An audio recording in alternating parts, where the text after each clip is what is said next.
So start tayo sa last subject natin. Ito yung dinagdagan ng professional conduct for Philippine criminologists. So ito yung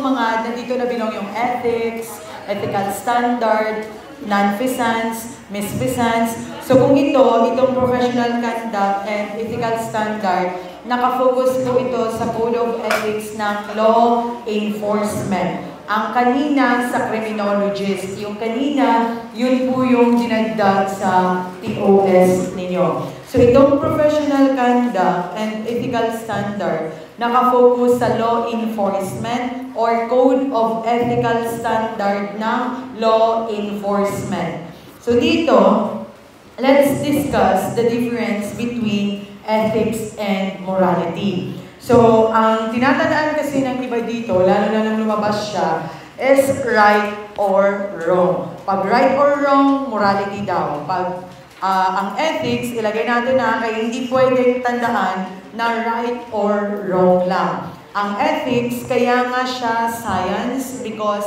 it is the study of what is right and wrong. So meaning, sa ethics, may right and wrong din po. Sulat muna natin, study, kaya nga science. Study of what is right and wrong. While ang morality, the quality which makes an act good or evil, right or wrong. So ganito, dito sa ethics, ang concept niya parang sa criminology lang, study. Pag criminology, study of crimes and criminals as well as solution to the crimes. Ibig sabihin ng ethics po, ang pinag-aaralan dito lahat is kung ano yung tama at mali. Meaning, ang ethics, kapag ethics, ibig sabihin subject, science, na ang purpose niya lang, aalamin natin lahat kung ano yung mali at ano yung tama. Ang ethics, dahil study siya, ito yung ang ethics, ang concept niya, ibig sabihin, it guides us or it tells us what is right and wrong. So, it guides us or it tells us what is right and wrong. Meaning, kaya pinag-aaralan ng ethics kasi para malaman natin, guide natin, ito tama to, ito mali to.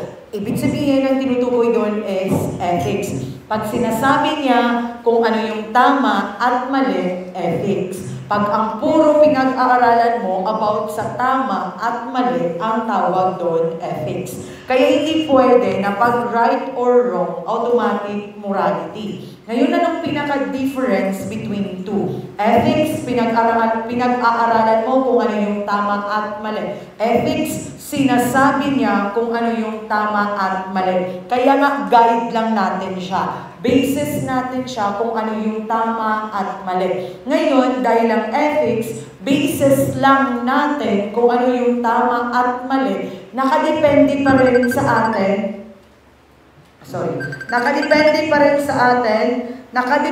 rin sa atin kung ano yung gagawin natin, tama man or mali. Kasi ang ethics, guide natin kung ano yung tama at mali. Pero depende kung gagawin natin yung tama, susundin natin yung tama, or gagawa tayo ng mali. Ngayon, pag may ginagawa na tayo, sinasabi niya kung tama or mali, yung ginagawa mo, ang tawag na doon, morality. Ibig sabihin, ang morality, it describes what we are doing, whether right or wrong. So, ang morality meaning it describes what we are doing, whether right or wrong. So, it describes what we are doing, right or wrong. Sa morality, ang concept niya, sa morality, may ginagawa ka na. Sinasabi niya na lang whether tama or mali yung ginagawa mo.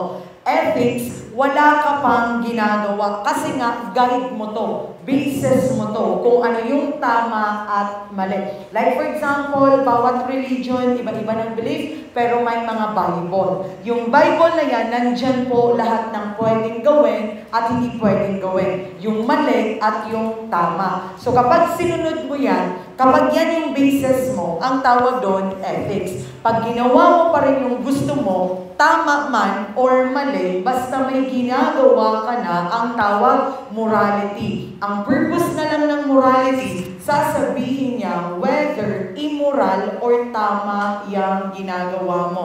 Meaning sa morality, meron ka nang ginagawa. Depende kung tama or mali. Pag-guide mo, basis mo kung ano yung tama at mali, ethics po ang tawag doon. So dito sa morality, meron tayong tinatawag na amoral. Ang amoral naman, immoral pag mali. Kaya nga morality, immoral, mali. So ang amoral shows no concern, neither wrong or bad. In short, wala kang pakialam kung tama or mali iyang ginagawa mo. So amoral shows no concern, neither wrong or bad. So parehong may wrong or good, wrong or good. Kaya hindi pwedeng tandaan na pag good and wrong, morality. Pareho po sila, ethics, morality, amoral, may good or wrong, bad or wrong, right and good. So ang ethics, it is the study. Ang pinag-aaralan dito kung ano yung tama at mali. Basis, guide natin siya kung ano yung tama at mali. May ginagawa ka na, dinidescribe niya na lang whether right or wrong yung ginagawa mo, morality. Pag mali, kaya nga tayo may tinatawag na immoral. Automatic, ibig sabihin nun, wrong. Next one, ang amoral, ibig sabihin, wala kang pakialam whether tama or mali yung ginagawa mo. Tawag doon, amoral. Let's proceed sa values. Diyan sa notes ninyo, ang values ang dapat lang tandaan, important. Ibig sabihin, anything that we considered as important, tao man, principle, bagay, basta importante sa iyo, ang tawag doon is values. Regardless kahit ano, kaya nandyan people, kung sino yung importante sa iyo, values. Principle, ano yung belief mo? Like for example, principle ko, once a cheater, always a cheater. Yun yung basis ko sa pagde-decide. Lahat ng kinoconsidered mong important bagay, tao man, or prinsipyo, ang tawag doon, values. Ang values, pinaka-main concept niya kung ano yung importante sa'yo. Sinasabi niya na mali or tama yung ginagawa mo, morality.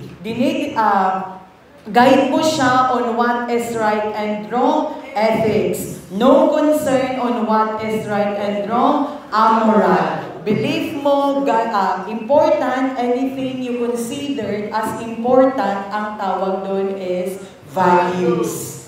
Next one, virtue. Ang virtue, it is the habit of doing what is good or right. Ibig sabihin, nakasanayan mong gawin kung ano yung tama. Ngayon, kung ang amoral shows no concern with neither wrong or bad. Wala kang pakialam whether tama or mali yung ginagawa mo.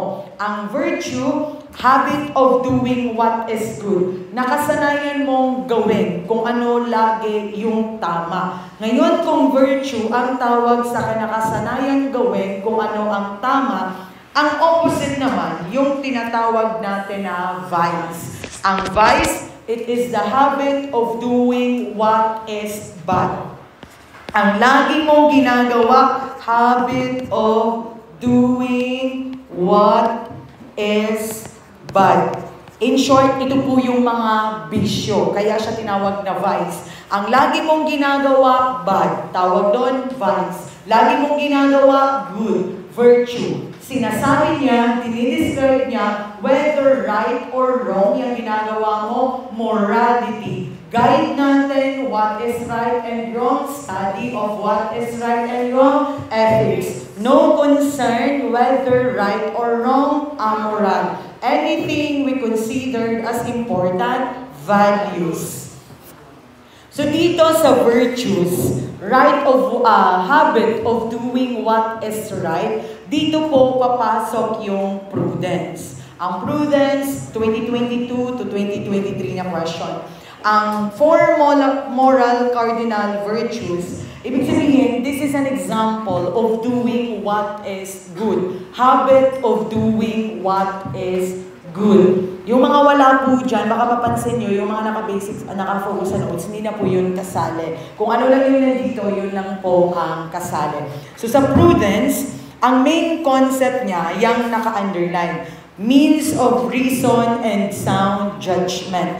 Ibig sabihin, kapag gagawa ka ng desisyon, may basis ka. Ang tawag doon, prudence. Pag may basis ka, wala kang discrimination, hindi ka bias, ang tawag doon, prudence. Kung sa Ilonggo pa, wala ka nagapinataka, wala ka nagapinalagpat sa desisyon mo. Meaning, kapag ang decision mo is by means of reason, sound judgment, may basis ka kung ano yung naging dahilan ng desisyon mo, wala kang favoritism, walang bias yung desisyon mo, tawag doon is prudence.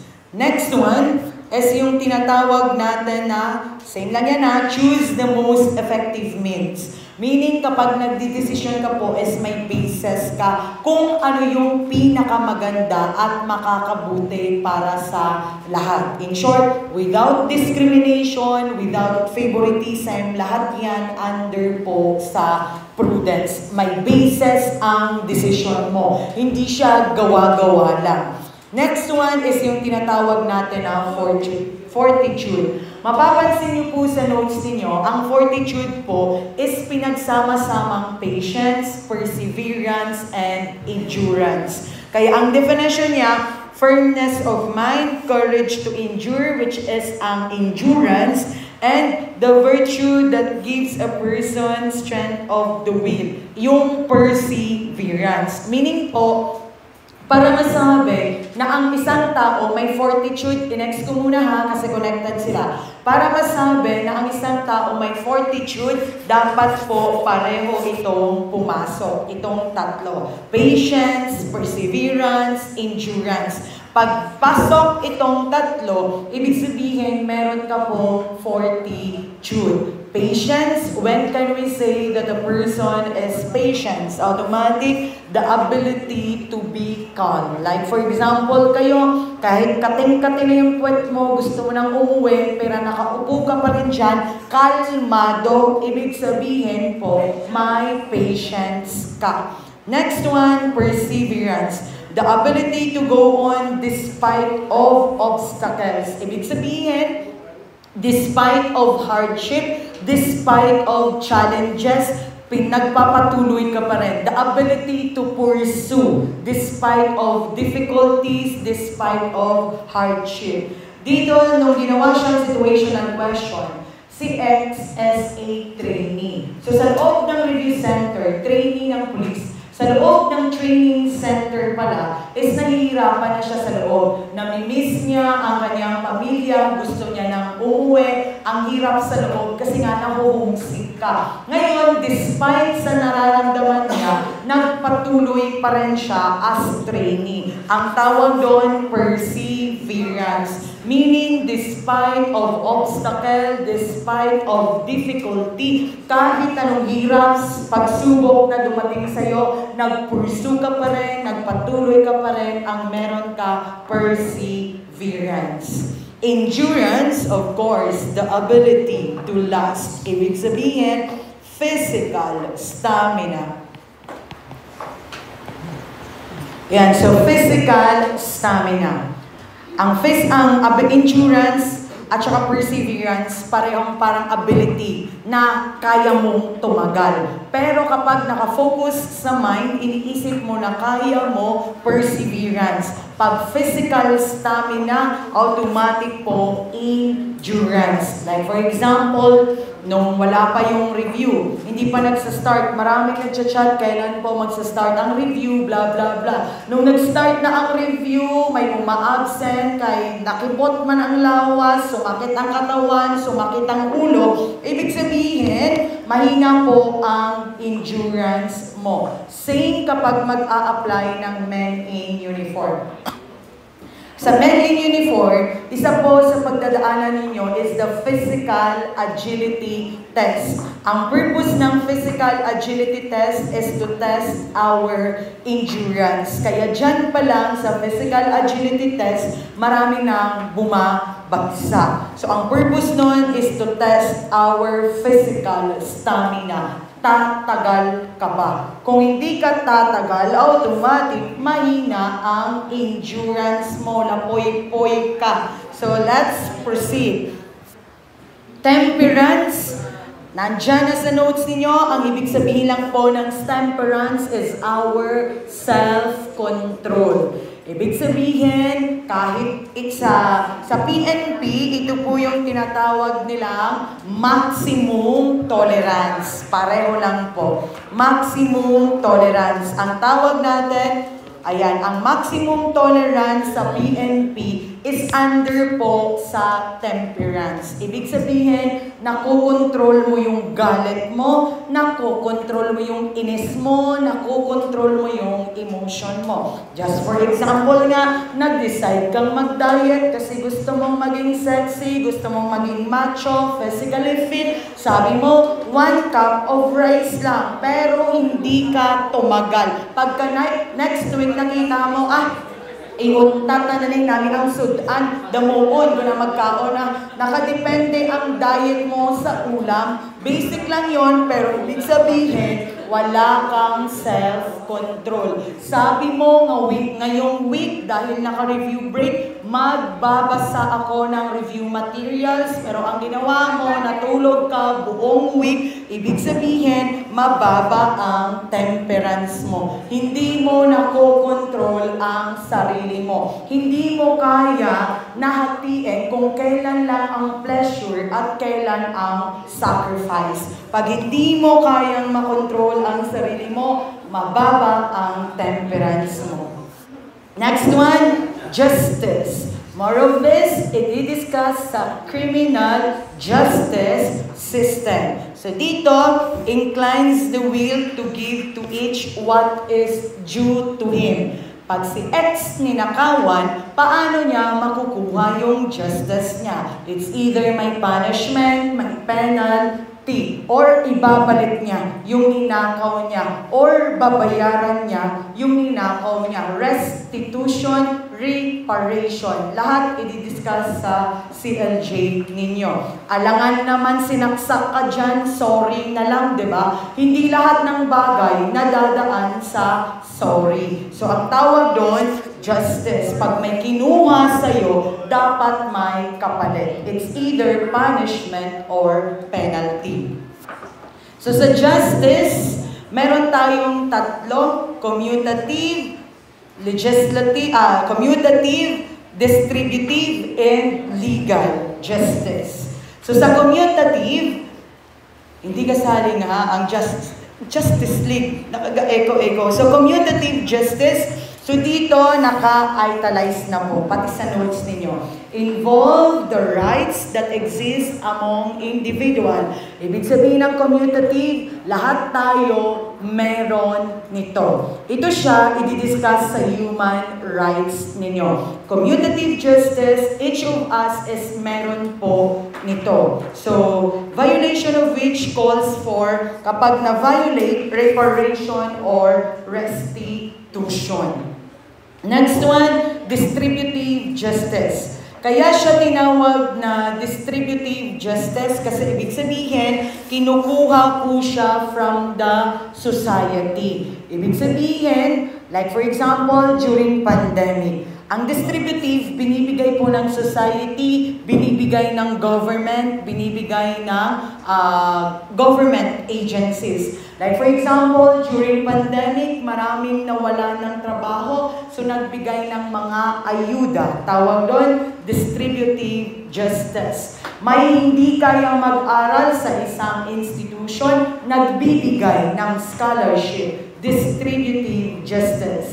Just like for example sa SKSU. SKSU is a free tuition college. Example siya ng distributive. As in, zero ang binabayaran. Hindi lang kasali ang amot-amot, syempre. So dito, kailangan mo lang ipasa ang entrance exam. Ang purpose niyan ng government, yung hindi maka-afford, makapag-aral, is pwede sa mga institution na nag-o-offer ng scholarship.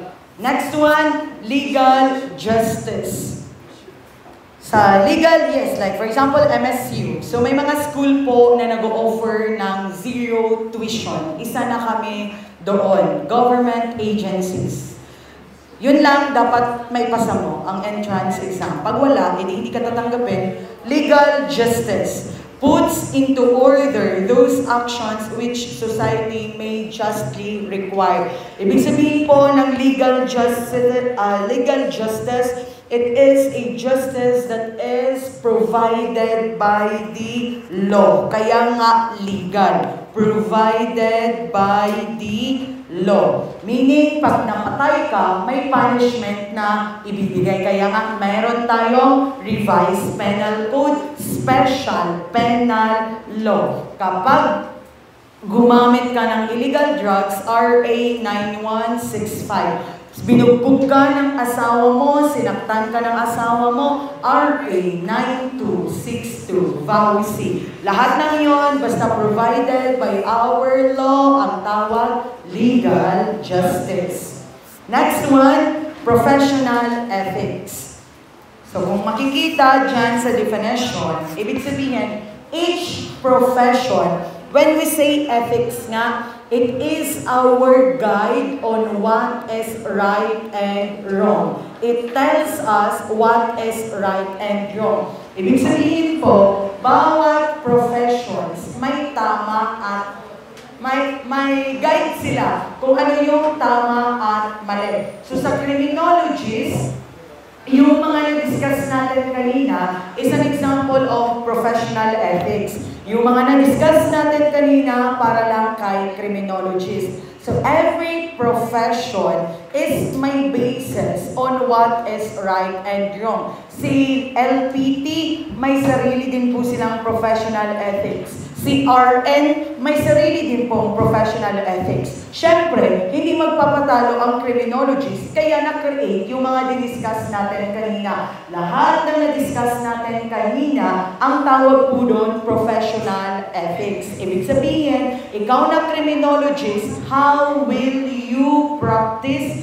your profession? Yung mga na-discuss kanina, yun yung guide natin as criminologists kung ano yung tama at mali.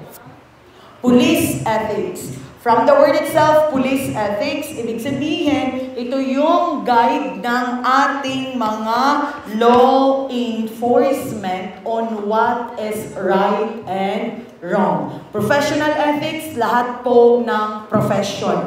Dito, dahil naka-specific, ito yung subject na to. Yung kanina, para lang sa profession in criminologist. Ito, pag law enforcement ka. Kaya nga tinawag na police ethics kasi guide, basis ng police on what is right and wrong as a law enforcement. Bilang isang police, bilang isang law enforcers, ano yung tama at mali? Ano yung basis nila? So dito, meron po tayong tinatawag na neglect of duty or non-feasance. Para yung tandaan, wag lang yung non-feasance.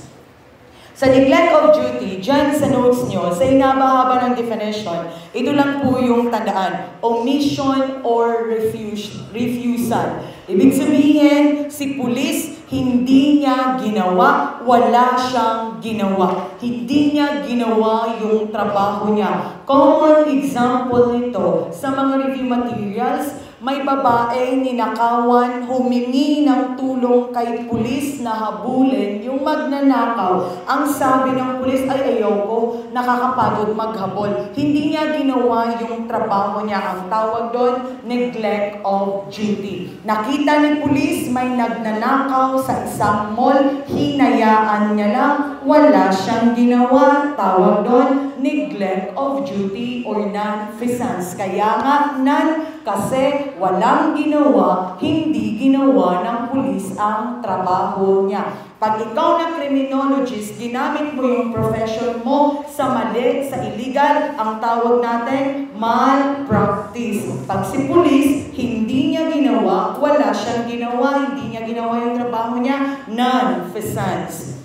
Next one, misfeasance at saka malfeasance. Ito yung sakit ng iba. So, tanggalin natin yung sakit na yon. Ang misfeasance po at saka malfeasance, pareho pong mali. Hindi pwede na ang keyword mo kay misfeasance, mali. Hindi rin pwede kay mal na mali. Kasi both misfeasance at saka malfeasance, pareho pong mali. So, dito sa misfeasance, nandyan, improper performance of some act which might lawfully done. Sa malfeasance, at ito yung pinaka-concept niya, officer had no legal right to do at all. So pareho silang may ginawang mali. Magkaiba lang kung saan sila nagkamali. Ang misfeasance, definition niya, improper performance of some act which might lawfully be done.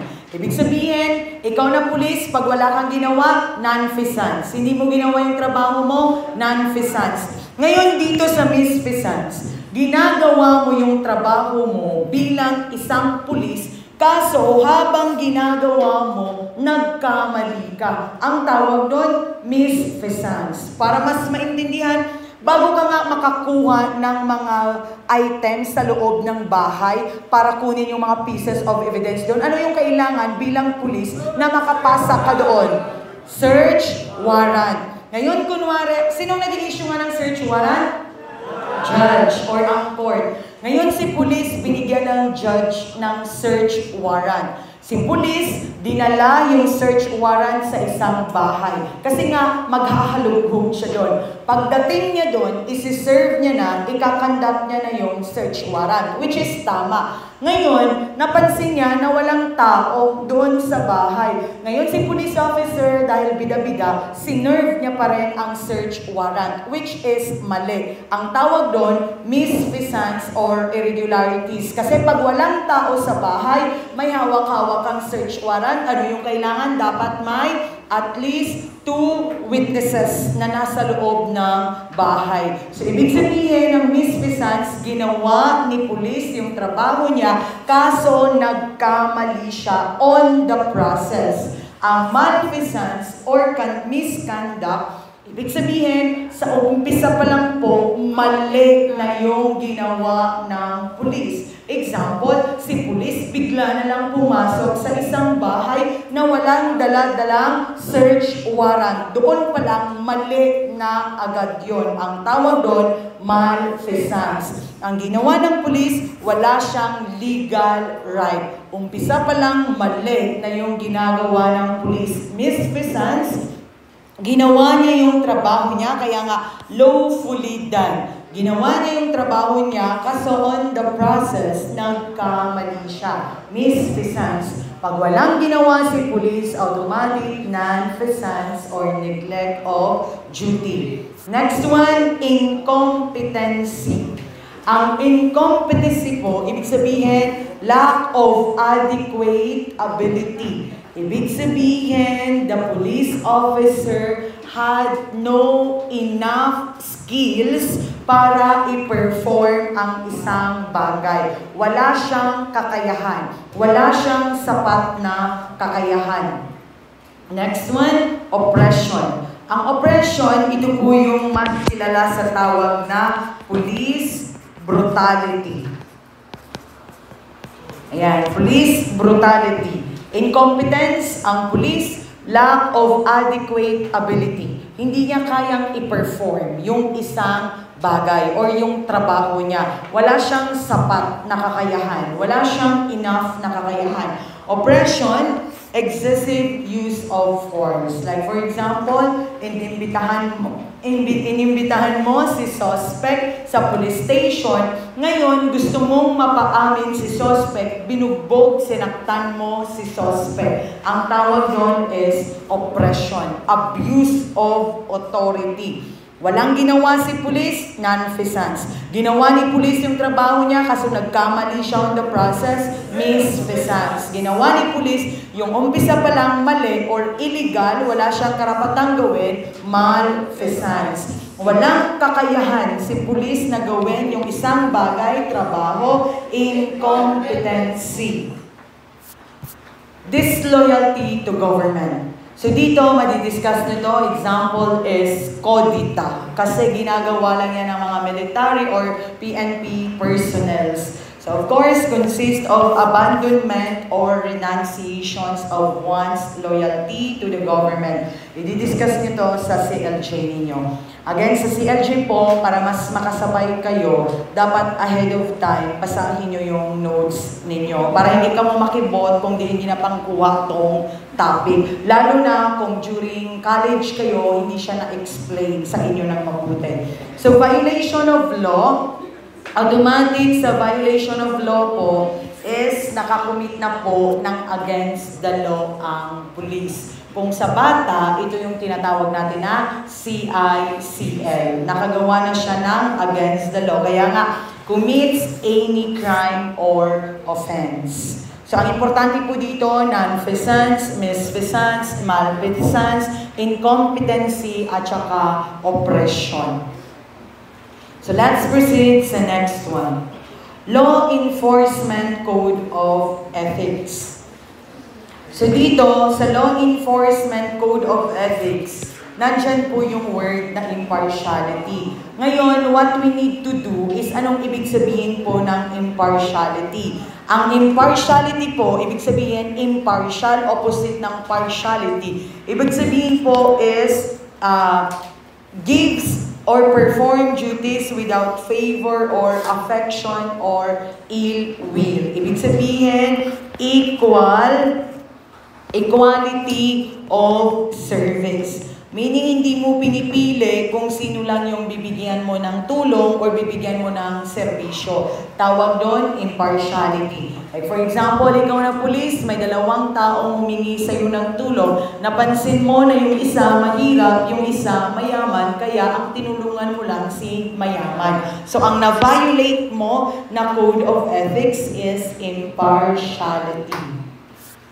Next one, professionalism. Na-discuss natin ito kanina sa criminologies na professional conduct. Professionalism, ibig sabihin po, hindi mo hahayaan na ma-impluensyahan ng feelings mo yung pag-perform ng duty mo. Hindi ibig sabihin, nagalit ka doon sa pamilya niya, tapos lumapit sila sa inyo, humingi ng tulong sa iyo bilang isang pulis, is hindi mo tutulungan. Yung humingi sa iyo ng tulong, yung babaeng nang busted sa iyo. Ngayon, pulis ka na, hindi ka nagbigay ng service, hindi ka nag-render ng service, ang tawag po doon sa na-violate mo na code of ethics, professionalism. Meaning, ang isang tao is professional in the conduct of his duty kapag hindi niya hinahayaan na ma-impluensyahan ng emosyon niya yung kanyang trabaho.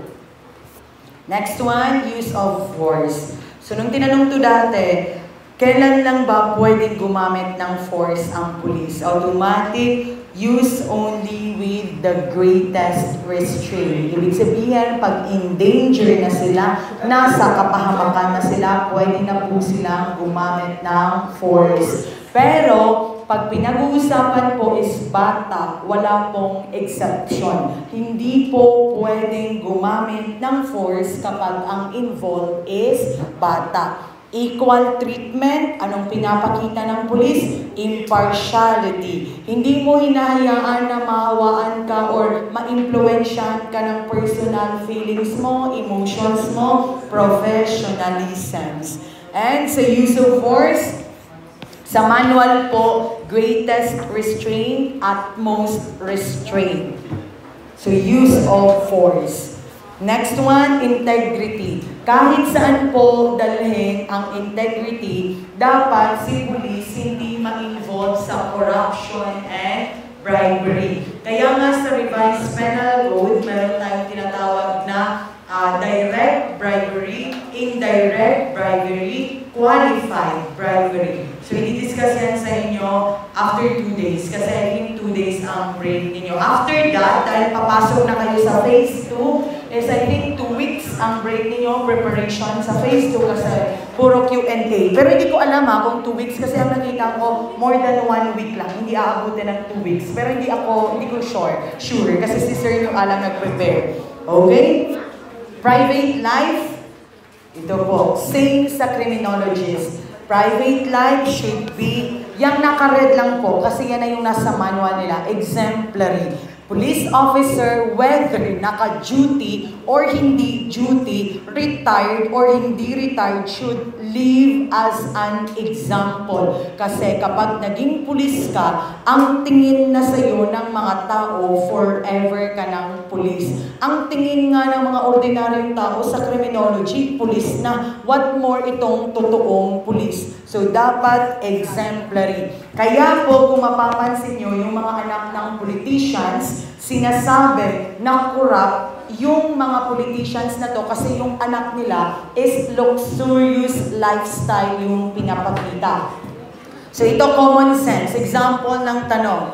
Si police officer, nag-render siya ng service sa humingi sa kanya ng tulong. Ngayon, itong binigyan ng tulong ni police officer, tuwang-tuwa kay police officer kasi mabait, responsible, at tinulungan siya agad-agad ni police officer. So dahil sa tuwa niya, bibigyan niya ng regalo ang police officer. Si police officer, hindi niya tinanggap yung regalo. Bakit hindi tinanggap ng police officer yung regalo? So sa choices, ang tamang sagot doon, kasi ang mga tao na nakakita sa inyo, pag pulis ka, tumanggap ka ng regalo, kahit hindi illegal, yung ginawa mo is because of bribery. Tumanggap ka ng suhol. Kaya sa mga government agencies, especially police, usually, hindi po sila pwedeng tumanggap ng regalo kahit legal. Kasi nga, ang tingin nun ng mga tao is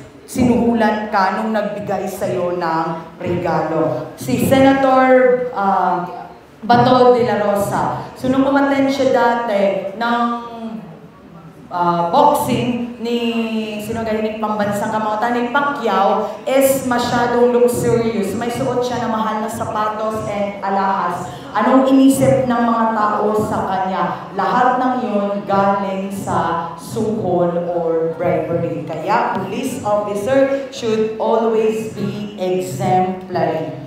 Next one, commitment to democracy. Of course, kapag nag-asawa ka ng pulis, kapag karelasyon mo pulis, ang tanging kaagaw mo lang po is the Constitution and the people. Kasi top priority po ng pulis, ang number 1 po sa kanila is the people and the Constitution. So ang lagi mong kaagaw dyan, ang taong bayan at saka ang bansa natin. Commitment to democracy. Meaning, kumbaga dito ipapasok yung duty first before anything else. Sa pulis naman, syempre, uunahin muna ang bansa natin, ang taong bayan, bago ikaw. So tawag doon, commitment to democracy. Next one, non-partisanship. So, tandaan yung concept nito. Kahit dalawa na may tinatawag tayo na political patronage. So, dito muna tayo kay non-partisanship. Masasabi mo na non-partisanship ang pinapakita kapag must not be identified with any particular political party. Ibig sabihin, si police, lahat po actually ng government agency, kaya hindi kami pwedeng mag-share sa Facebook kung sinong sinusuportahan namin candidate kasi bawal sa government. So dito sa non-partisanship, ibig sabihin, ang mga government agency, especially ang police, bawal po ma-identify, bawal mong sabihin publicly kung sino ang politician na sinusuportahan mo. Example ulit, si Senator Bato de la Rosa. Dati as Chief PNP, nasuspend siya kasi publicly in-announce niya na ang sinusuportahan niya is our former President, si Duterte. So hindi po yun pwede. Kaya mapapansin nyo lahat ng government agency, especially yung pulis ay yung vlogger na natanggal sa serbisyo, tinanggal ng NAPOLCOM. Kasi nung hinuli si former President Rodrigo Duterte, nag-vlog siya nga mali ang ginawa sa kanya ng government. Ibawal po yun. Doon pa lang sa vlog niya, na-identify na ang sinusuportahan niya is former President Rodrigo Duterte, bawal yun. Kaya natanggal siya sa serbisyo. Tawag po doon non-partisanship. Kaya during election po, ang kapulisan natin, equal service yung binibigay nila sa bawat politicians. So dapat as police officer, as government agency, non-partisanship, hindi ma-identify, hindi mo pwedeng sabihin publicly kung sino yung sinusuportahan mong politicians. Ganun ka-stricto si government. Next one, of course, secrecy discipline. Ang dapat lang tandaan dyan, confidentiality. Lalo na kapag ang involved na case is anong kulay nga ng blotter pag ang involved is VAUSI? Yes. So, lalo na pag ang pink blotter, VAUSI. So, lalo na kapag ang mga involved is cases ng VAUSI, politicians, anything na case na hinahandle mo, hindi mo po pwedeng ikwento sa mga pamilya mo or kaibigan mo. Mako-compromise yung information. Next one, devotion to duty. Lumabas dati, 2023. So dito sa devotion to duty, ilagay muna natin ang concept kaya importante na naintindihan mo ang concept. Nandyan, dedication, thoroughness, efficiency, enthusiasm. Ibig sabihin, gusto mo yung ginagawa mo, nag-enjoy ka sa ginagawa mo ng mabuti yung trabaho mo. Tawag doon, devotion to duty. Nung lumabas siya, dedication, thoroughness, efficiency, enthusiasm, walang ginamit ng word. Ang nilagay doon is, ang police officer daw performs his duty passionately. Pag passionate ka sa duty mo, ibig sabihin, dedicated ka, enthusiasm, nag-e-enjoy ka, proud ka sa trabaho mo. Tawag doon, devotion to duty. Ginagawa mo ng mabuti yung trabaho mo.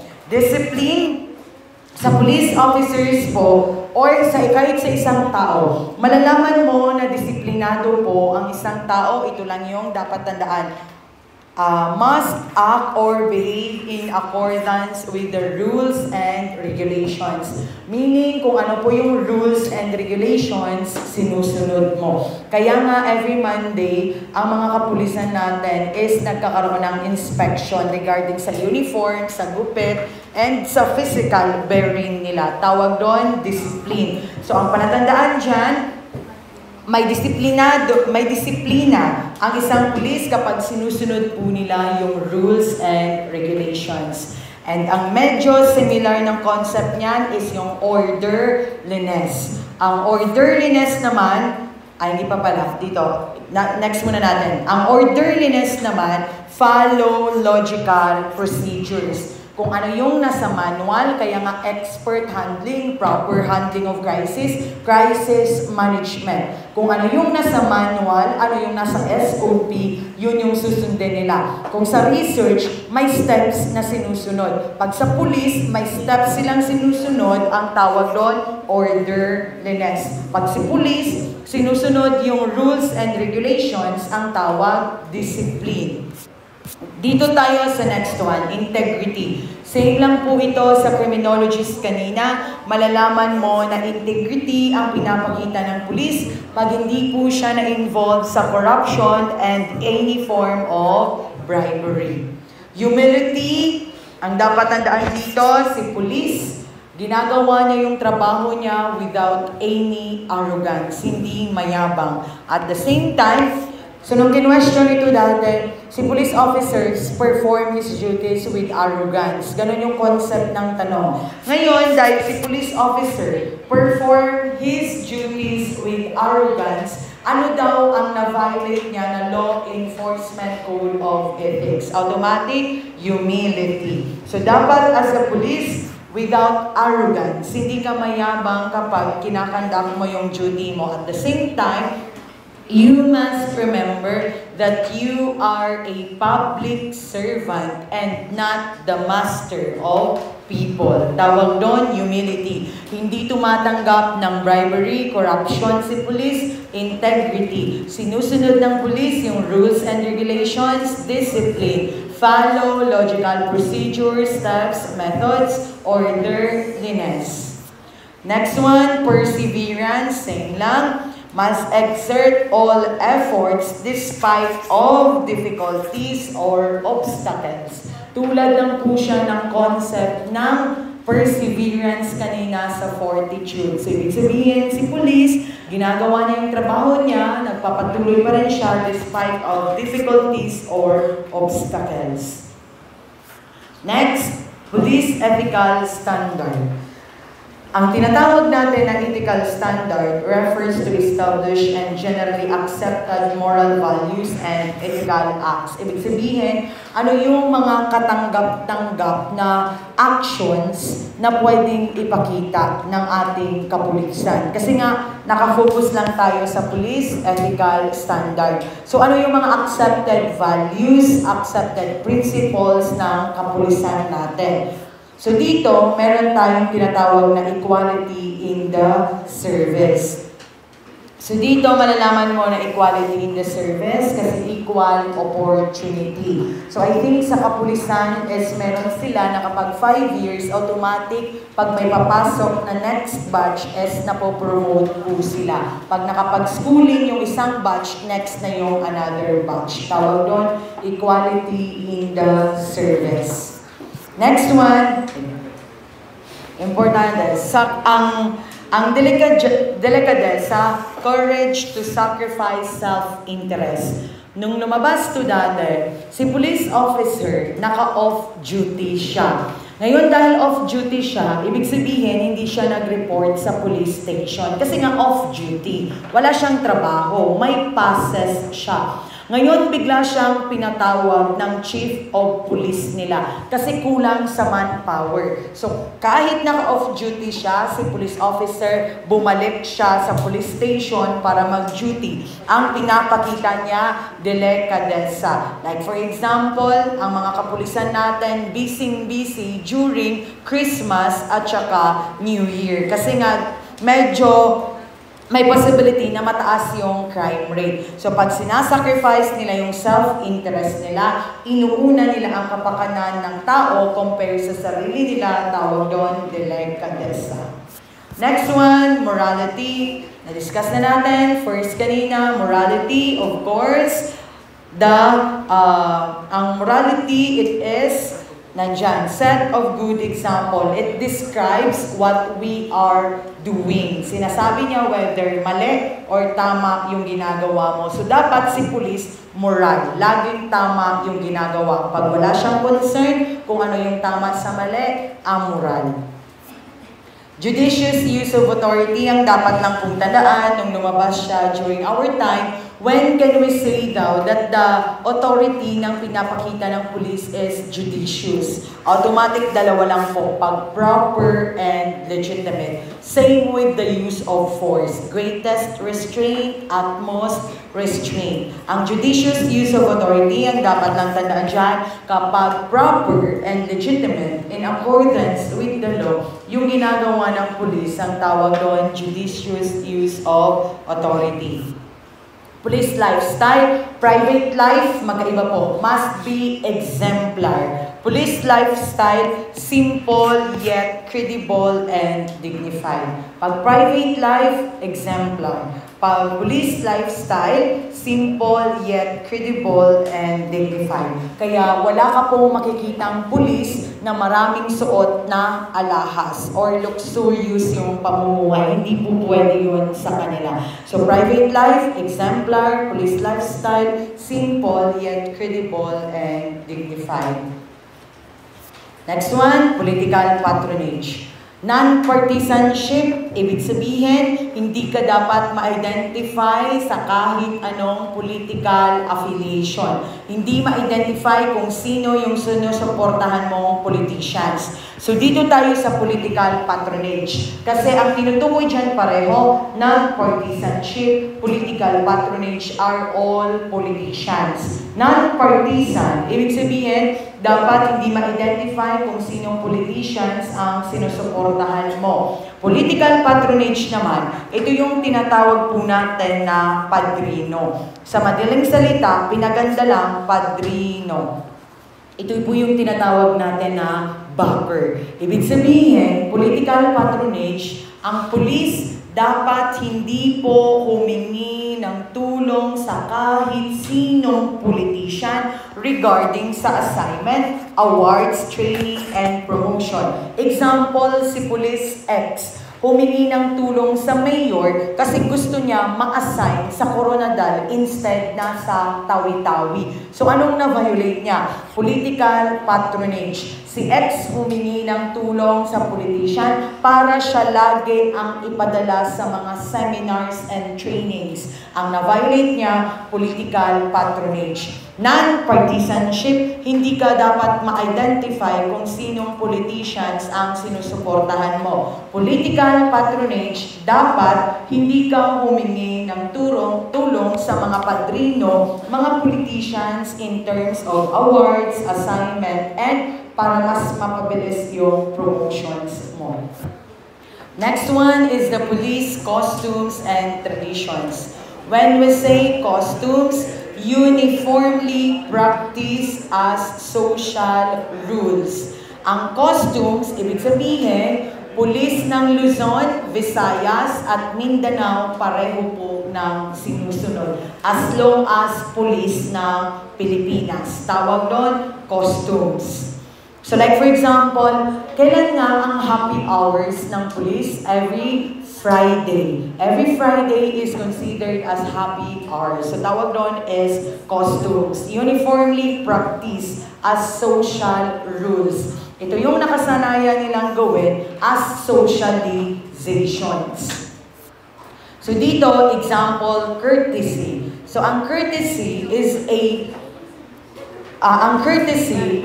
manifestation of consideration and respect. So sa ibang batch, tinanong basic form of courtesy. Ang sagot po natin doon, hand salute. Kasi kung salute, general siya. So basic form, ibig sabihin, ito yung pagpapakita ng nare-respeto mo yung senior mo. So basic form of courtesy. Like for example, sa criminology, paano pinapakita ang courtesy? Usually side step. So ang tawag doon, courtesy. Sa PNP, hand salute ang basic form of courtesy. Pangit man siguro kung gun salute, no? Gagamit ka ng barel. Kung naratel ka dabe, na-pull mo ang trigger, tatanga-tanga ka, patay ka, and goodbye Philippines. Kaya hand salute.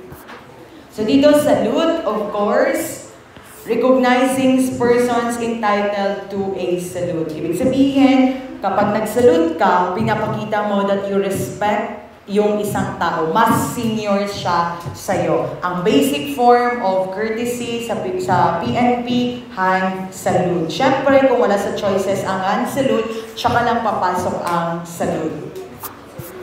Social decorum, from the word itself, social decorum, ito yung sinusunod ng police during social events and other functions. Pag may mga event. So ang kapulisan po natin, pag may mga event, social gatherings, like for example, SONA ng President. Ngayon, yung police ni Fidel Ramos, kapag zona ng president, kapag uma-attend siya, is naka-complete uniform siya, kasali na yung mga medal. Ibig sabihin, ang social decorum, ito yung ginagawa ng pulis during socialization. Kaya siya tinawag na social decorum.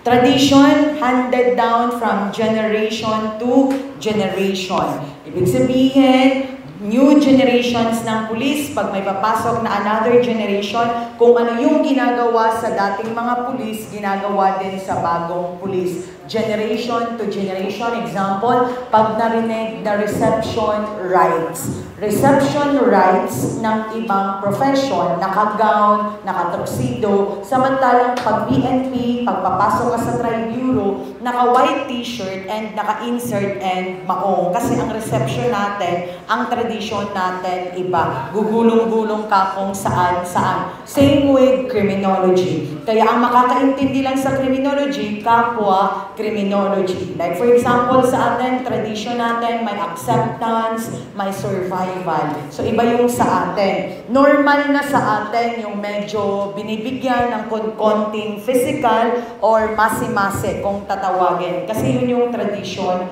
natin. Hanggang sa mag-end na lang ang mundo. Kasi ganun ang criminology. Mentally and physically strong dapat ang criminology. Next one, spiritual belief. Very self-explanatory ng bulay-og lang sa hindi makakuha sinay. Nandiyan o, police officer are traditionally religious and God-loving person. So spiritual belief, kaya mapapansin nyo, ibang unit ng mga police officer may simbahan. Valor. Naka-red na. Ano nga ang sacrifice of self-interest? Delicadeza. Pag ang isa-sacrifice mo naman, literal na buhay mo, like for example, pulis ka, may nagtapon dito ng granada, sinalo mo, ikaw lang yung naputukan ng granada, ikaw lang yung napatay, tawag doon, valor. Willing kang isacrifice ang buhay mo para sa bansa. Kaya nga kung mapapansin ninyo, ang highest medal na pwedeng ibigay or award sa police is Medal of Valor or Valor. Depende kung ano nyo i-pronounce. Kaya kapag namamatay po ang police, may flag po na may flag na nakalagay sa kanilang kabaong. So pag willing kang isacrifice ang buhay mo para sa bansa, anong tawag? Valor. Pag willing kang isacrifice ang personal interest mo, delicadeza. Pag sinusunod mo ang rules and regulations, discipline. Pag logical procedures, orderliness. Pag hindi arrogance ang police, humility. Hindi tumatanggap ng bribery o hindi involved sa corruption, integrity.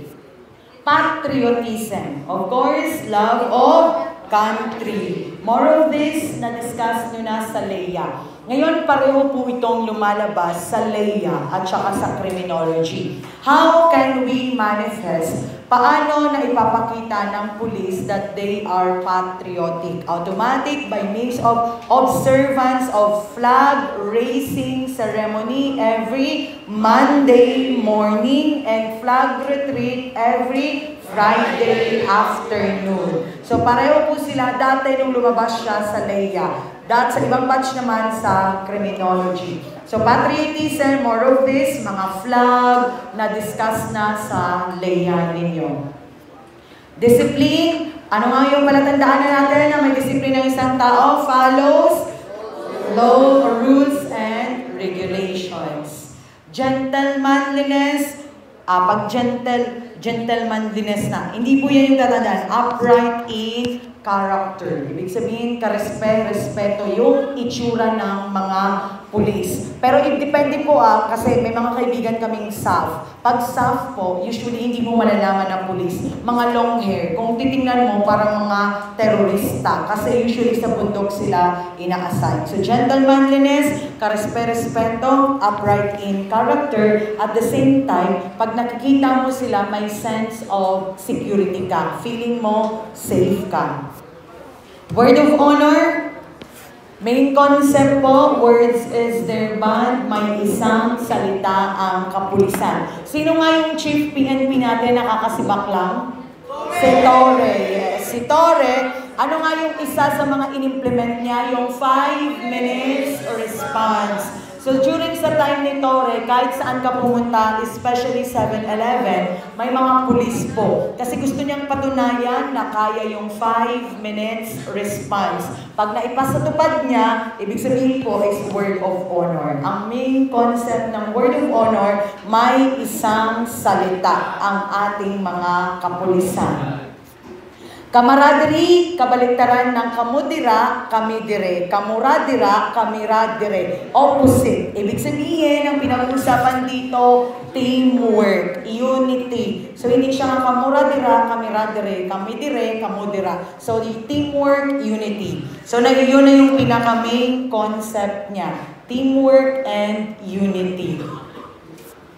Police-community relation. Nadidiscuss din to sa LEA. Police-community relation, lahat po na ginagawa ng kapulisan in order to gain the trust and confidence of the community, of the society, ang tawag police-community relation. Ang pinaka-main purpose, lahat ng ginagawa ng police sa community, sa society, to gain trust and confidence.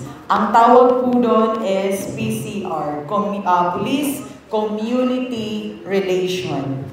So sa Police Community Relation, meron po tayong 4. Public information, public relation, mass communication, and civic action.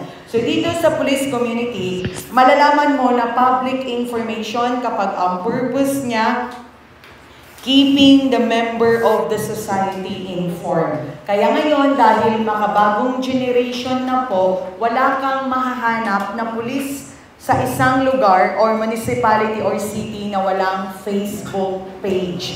Lahat po ng kapulisan natin may Facebook page kasi ang ipopost nila doon, mga achievements nila, mga nahuli nila, mga most wanted. So sana huwag makita doon yung mga itsura ninyo. Most wanted na mga kriminal na huli, pinopost sa Facebook. Next one, public relation. Sa public relation, maintaining good image for the police organization. Kung titingnan, parang same ng concept kasi nga, under sila pare-pareho sa PCR, Police Community Relation. Next one, civic. Ito po yung dahilan kung bakit priority minsan ang ibang courses compare sa criminology. Pero not all the time naman. Ibig sabihin, to instill that police officers are our friends. Example po ng civic action, during namimigay ng relief goods, yung kapulisan natin, nagbibigay po sila ng operation, ng activity na libre tule, libre bunot ng ngipin. Lahat ng yun is an example of civic action. So, syempre, si criminology, alangan patuloy-on mo na, magpatuloy siguro pwede pa. Pero kung si criminology ang magtuloy dito ba, basita na imbes nga proper ang himuon, magkaroon na ang mga mali. So, kaya nursing and medical courses, mga IT, are binibigyan ng konting-konting priority compared kay criminology because of this one, civic action program. Next one, mass communication program. Sa mass communication program, ang purpose, influence the opinions, attitudes, behavior. Are you familiar with Wang Bu? Si Wang Bu, kung hindi ka familiar, i-search mo na lang. So si Wang Bu po is a criminologist. Tapos si Wang Bu, nagvo-vlog siya. So ang purpose po nun, mass communication program. Kaya may mga pulis po na legit vlogger. Ibig sabihin, yung isang police unit, yun yung ang Region 12, I think, isa sa vlogger nila, kaso busy siya kasi naglolo siya, si Wang Bu. Si Wang Bu, nung hindi pa siya busy, si Wang Bu, parang, Wang Bu is, kasi nakasabay ko siya sa masters. Si Wang Bu is kabaliktaran po ng buang. Kaya Wang Bu, Wang Bu, Wang Bu, di ba? Buang. So, top 1 po siya, criminologist. Isa siya sa recognized na vlogger ng Region 12. Anong purpose nun? Para, of course, mapaganda yung image ng kapulisan. Okay, humayo kayo at mag-ingat pauwi. Bukas, post-test tayo sa criminology. So mag-ingat kay basig duga taliti-taliti, napas mo ka pa, nagbulang-bakbak mo dira. So ingat, pauwi. See you all tomorrow. 1 to 150. Hanggang 150 ang sa mga curious ang tanong.